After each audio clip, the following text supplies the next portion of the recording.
Let me tell you a story about a day my nervous system hijacked a meeting. And I almost blamed it on being a woman of a certain age going through a hormonal change and didn't, but trust me, I wanted to. Every cell in my body wanted to say, Jones, it's a season, it's the stress.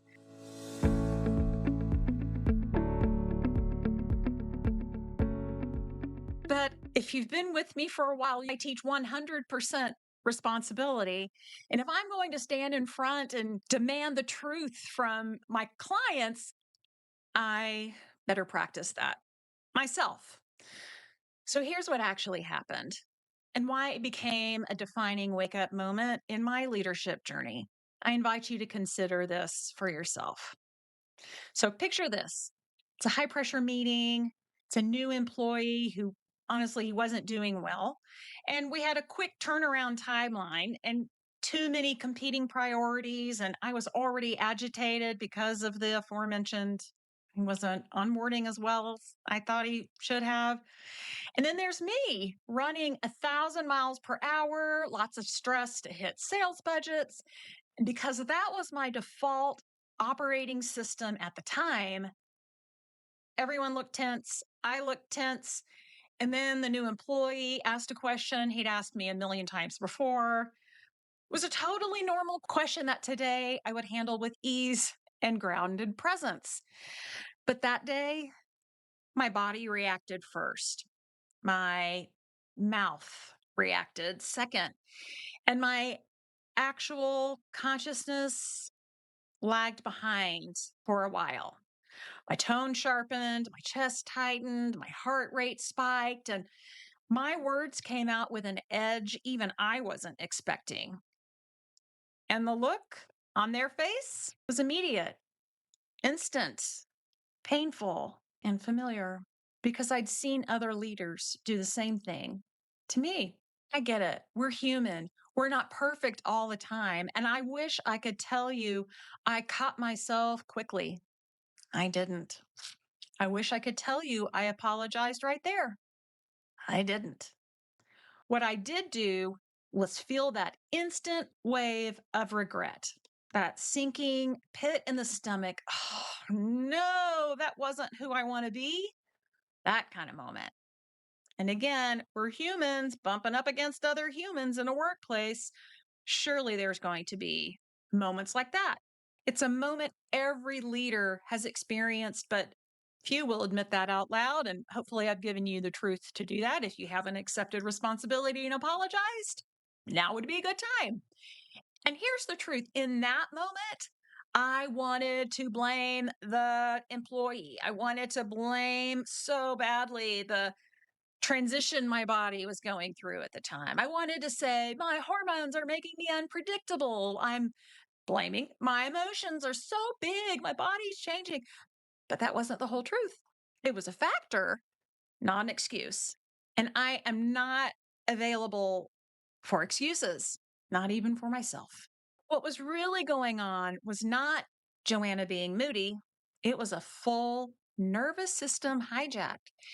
Here's what that looks like. The second I perceived a challenge or threat, even a subtle one, my HPA axis, that's in charge of a lot of the hormones that are reaction to stress, they lit up like a sign on the Las Vegas Strip. Cortisol surged, my fight or flight reaction was activated, my amygdala grabbed the wheel, my prefrontal cortex, the part responsible for leadership, empathy, and executive function, did what all great leaders do under stress. It stepped away politely and said, good luck. And my body reacted before my values did. My biology outran my intention.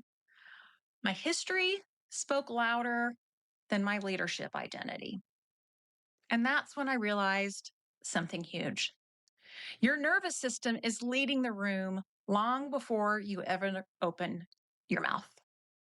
The cost wasn't just the moment, it was the aftermath. Because you may have heard me say that trust is lost in buckets and earned in spoonfuls. I walked away replaying every detail. the tone, the posture, the facial expression, my energy shift, and a shame spiral kicked in.